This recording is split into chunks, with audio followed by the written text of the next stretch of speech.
Hi friends, welcome. My name is Bren and this is my channel where I talk about some book stuff. I'm the Book Baron. Welcome in.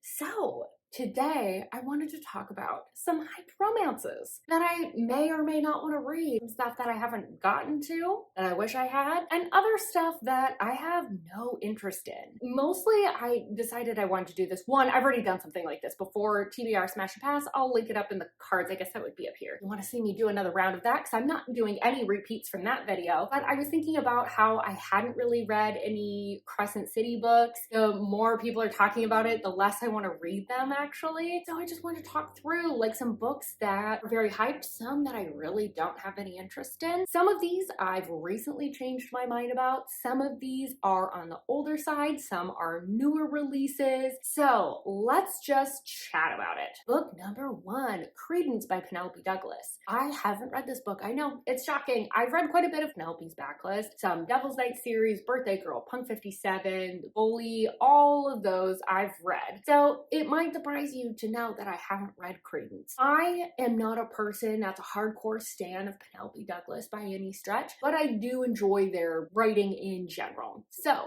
when I heard that this was the most unhinged one that they had done yet, I was like, oh, it's not just a rinse and repeat of their other stuff, fully romance style. Maybe I am interested in this. The only thing that I really know about this book is that the heroine's parents pass and she has like a step uncle, so they're not blood related, that ends up taking her in because she's like just shy of turning 18 or she's like close to going to college. She's needing this as kind of like a stepping stone until she can kind of like move on with the rest of her life. She moves in with her step uncle and these step cousins she's never met before, and they're like in the backwoods. I think it's in Colorado, something like that, where they're like out in the mountains and like they get snowed in and all that kind of stuff. This is a book that I do want to read. I'll be honest, this is a recent change. I had no interest in really reading any other like Penelope Douglas books, and then because someone said, oh yeah, this is like wild, this one, maybe now I'm interested. Next up we have From Blood and Ash by Jennifer L. Armentrout. This is a fantasy book that was really popular like a couple of years ago now. I know it's part of a series and that she's like this maiden or something along those lines. In some way she's supposed to like transition the society into a new era with her ascension, which means she's like very protected and heavily guarded and has to wear a veil and all this kind of stuff. But she ends up at some point getting away and like sneaking out and going to gambling hall, it sounds like, and ends up running into who becomes her bodyguard, but they don't know, and they run into each other. I'll be honest, there is nothing about this book that is really interesting me. I have been absolutely striking out with high fantasy books lately. I feel like all of them read the same. It's just like rinse and repeat of all the same types of like tropes. All the characters feel the same to me. And so my interest in a fantasy, especially one that's this popular, really low, just because my immediate assumption is that we're gonna be really heavily tropey, and that just hasn't been working for me. So it's not what I'm interested in. I also haven't heard very good things about the subsequent books, and these are also thickies. So I think I'm okay. I'm okay on this one. Next up we have Balance, or like the Balance series in general by Lua Franco. So I know vaguely about this series. I've been hearing about it for years at this point. I know it's a gymnast and coach where she is like living by where she trains, and Kova is her trainer, a former, I think he's a Russian Olympian. He is trying to train her up for the Olympics, and it's like a 6-book series. Up until like maybe like 6 months ago, I didn't have any interest in these books. I had read another Lua Franco book and it was fine. I thought it was okay. I didn't love it. I didn't hate it. I just kind of felt very neutral about it. At the time that I had been first hearing about this series, it was extremely controversial because I think the original version, she was much younger, if I remember correctly. And so I know that it's been reworked and redone. That just kind of stuck with me. But there are quite a few people that I generally respect their opinion about dark and taboo romance on Instagram that have recently been singing its praises and talking about how much they like it, which surprised me because generally our tastes align. And so then I was like, maybe I should should give it a go. And so then I ordered the omnibus hardcovers. So I went from A to Z so fast. So I do have some interest in reading this series, and we'll probably make an attempt to do so in the very near future for that one. Next up, we have Keeping 13. Ooh, strike number 1. Definitely meant Binding 13. I cannot keep these two books straight and which one comes first. By Chloe Walsh. So I know this one's high school. I think it might even be YA. But it takes place overseas, and the hero is a rugby player, and the heroine was bullied at her previous schools and then has been transferred to this private school, I believe. The hero kind of like bonks her in the head with like a rugby ball on the first day, and she's kind of like mildly getting bullied, but then he's protective of her, something along those lines. So I am actually pretty interested in this book, which is surprising. I think lately I have been not as interested in very spice heavy books, so knowing that this one is very emotional and low or no spice actually really appeals to me. Plus there's the inclusion of rugby, which former rugby player, so I love that, and I will be critiquing it on how accurate the rugby references are, but that's fine. I actually bought a copy of the first book in the series, and I'm kind of kicking myself for not buying the rest of the series because it's all got rugby balls on the front, and 13 is also my favorite number, so regardless of whether I like this book, I love this cover. Next up, Iron Flame by Rebecca Yaros. So no, I don't think there's much of anything that could get me to read this book, to be honest. I thought that the first book was deeply, deeply okay. It was fine. There was plot holes. I had some issues with it. I super loved the romance. That one I felt like fell into a lot of the high fantasy tropes. And so then hearing about this one, and I didn't like the first one, I'm gonna guess that I would hate this second book. So I'm gonna save myself the trouble and not read it. The only reason that I would maybe read it is my sisters love these books. So they might be the only ones that can get me to. Otherwise, I have absolutely no interest. Most of the time with like books, I kind of have like a passing interest in it, or I'm like curious about it. This one, nothing. There's no feelings. All right, next up we have The Bride by Ali Hazelwood. So this is a more recent release. I've read quite a bit of Ali Hazelwood's backlist. I've read all of the Steminist series. I haven't read her newest YA one or new adult one, the Checkmate, the one about chess. I haven't read that, but I know that this one is like a either vampire or shifter romance, but it's in some way paranormal. I am lightly interested in this one. It's not one that I plan to aggressively pursue or plan to put on a TBR, but I could see myself grabbing this book to use as like a travel read, something that I'm passingly interested in. Don't care if the book gets beat up. I've heard that the romance kind of starts a lot later on in the novel, so I think I would have to be in the mood for something that has like not a heavy romance plot. Again, that might be a good airplane type of book. Next up is Flock by Kate Stewart. I'll be honest, I don't know if I want to read this series or not. So I know that this is a first in a 3-book series. I've never read anything by Kate Stewart, but I see this series everywhere and somehow still know nothing about it, which is kind of impressive. I think that this is one of those series where you're not supposed to know a lot going in. I have heard that you don't know who the love interest is going in. There's a big cliffhanger between book 1 and 2 from what I have heard. And I remember someone talking about the second book and saying that it felt like a lot of rework where we almost like erased a lot of the things that happened in the first book and got into the second book. So I don't have a ton with this series to grab onto where it makes me super interested. At the same time, that almost intrigues me more because I had a similar situation with The Devil by Ashley Jade, and I loved that duet. Especially that first book. It does make me curious. I know that the paperbacks at least got picked up to be published, so I have some passing interest. I would love if any of y'all have read that series. Let me know your thoughts. Let me know if you think this is a series that I should read, because I don't have much to go on, and I think that's part of my hesitation with wanting to pick it up. But at the same time, like I hear people saying it absolutely gutted them and it lives in their head rent free. So like, I'm sort of curious, but not enough curiosity to have put it on a TBR. I don't know. Next up, we have Hook, Line, and Sinker, and this is by Tessa Bailey. So this is gonna be a hard pass. I didn't love the first book. It happened one summer. I thought it was deeply fine. I just didn't really care about any of the characters, and this is following side characters of that book. So I was kind of like, okay, I just think that that's not for me. In general, I don't really have a lot of interest in Tessa Bailey's books. I think she's hilarious and I love her Instagram presence, but I just don't really find myself being very interested in many of the books that she writes. Next up, we have Whispers of You, and this is by Katherine Cowell. This is another one that I genuinely have no interest in reading. Honestly, it kind of goes for most of Katherine Cowell's backlist. I know that she writes a ton of romantic suspense, and from what I remember, this is a second chance where something happened to the heroine. I believe she was attacked, or maybe she was attacked with the hero. I don't remember, but anyways, he's been gone for a while. He's been out of town, but now he's back in town. And so they're sort of like reconnecting.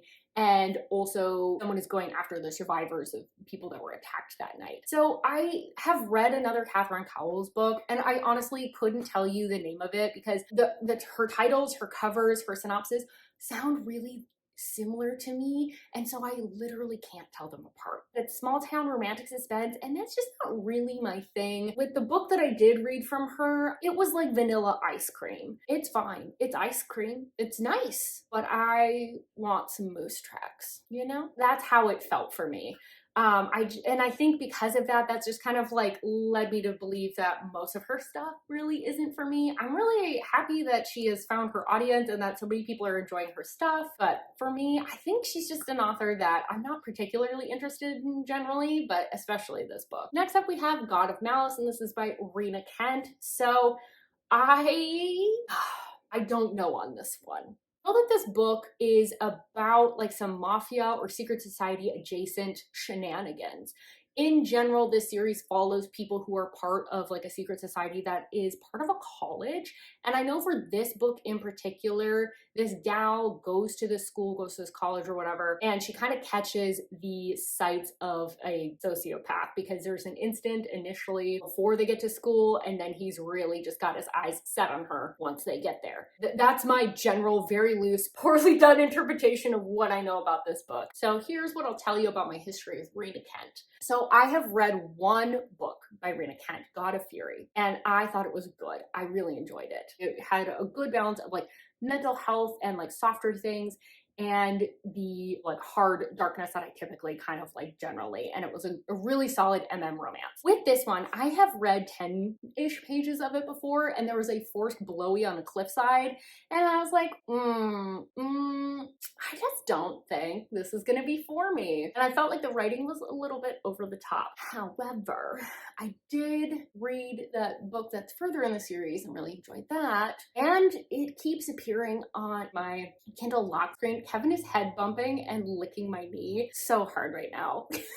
Oh, we've been graced with a tail. So I go back and forth where I'm like, maybe my taste has changed. Maybe I should give that book and generally that series another go because they did like that one, that other one. And then there's other parts of me that are like, you DNF'd 10 pages in back at a time when you didn't DNF. Maybe that's a good sign you shouldn't. I would love to hear your opinions on this one as well. I could be persuaded either way. I'm leaning towards no, but it could be a yes. I won't be held responsible if I change my mind with this one. Next up, I have November 9th, and this is by Colleen Hoover. So I know very little about this book despite the immense amount of hype that this book gets. The premise seems to be that the heroine and her father are at a restaurant and he's a big asshole to her. They end up getting into a fight. He's kind of being nasty to her, and so the hero ends up stepping up and sort of like defending her and pretending to be her boyfriend, and then after that they agree to continue meeting up on every November 9th and not contact each other in between. I have a kind of like hit and miss relationship with Colleen Hoover.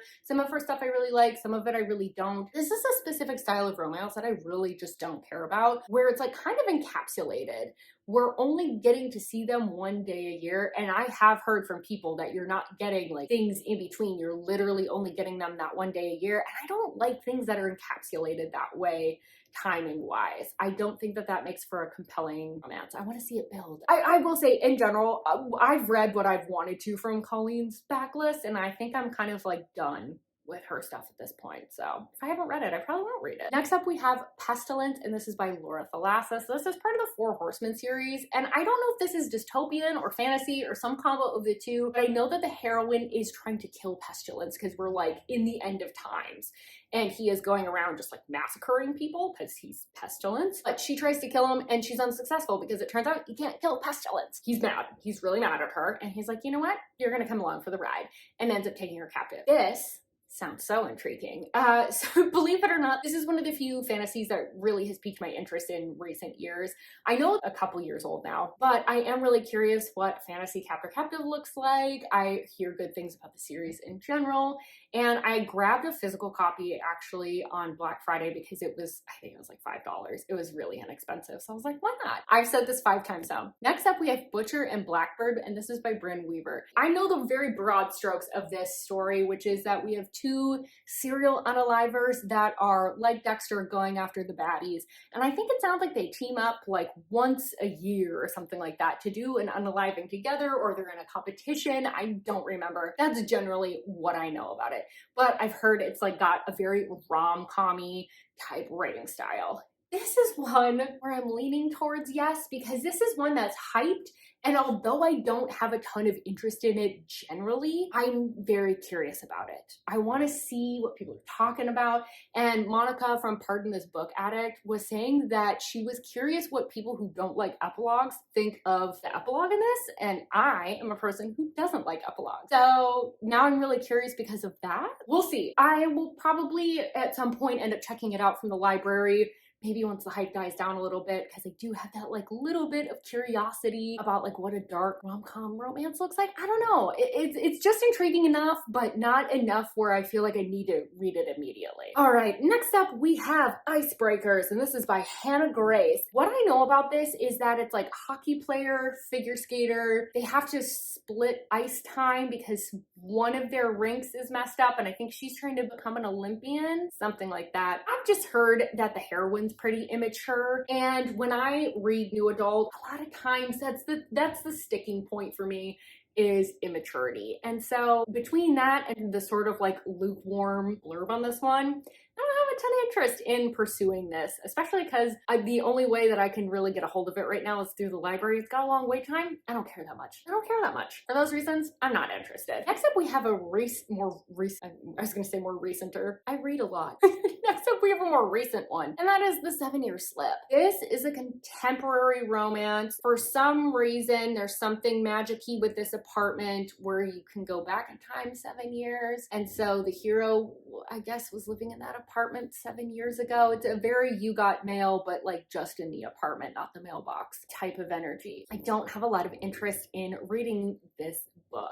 There is something about contemporaries when they muck with time like this where I just genuinely don't care. That type of concept just never appeals to me, and this is one of those times I don't have any interest. I don't care how it works out. I am kind of curious. I'm like, what is the mechanism that we use to get these two together? Because like he's back 7 years, she's in the present timeline. How are we gonna get that to work? But I'll be honest, I'm not curious enough to actually like pick up the book. And yet this is like a lot of people's favorite. But I'm like, I read the synopsis and I'm like, okay, I don't know. Next up we have Every Summer After, and this is by Carly Fortune. With this one, it sounds so similar to the concept of Love in Other Words by Christina Lauren, and I thought that was a decent book. I enjoyed it, but I didn't love it. And this is the exact same concept, like they're childhood friends that spend all their summers together, and then something tragic ripped them apart, and then now they're kind of being brought back together by something. I don't need to read that book again. I've already read it. I'm good. That one's gonna be a pass. Ugh, my butt's starting to fall asleep.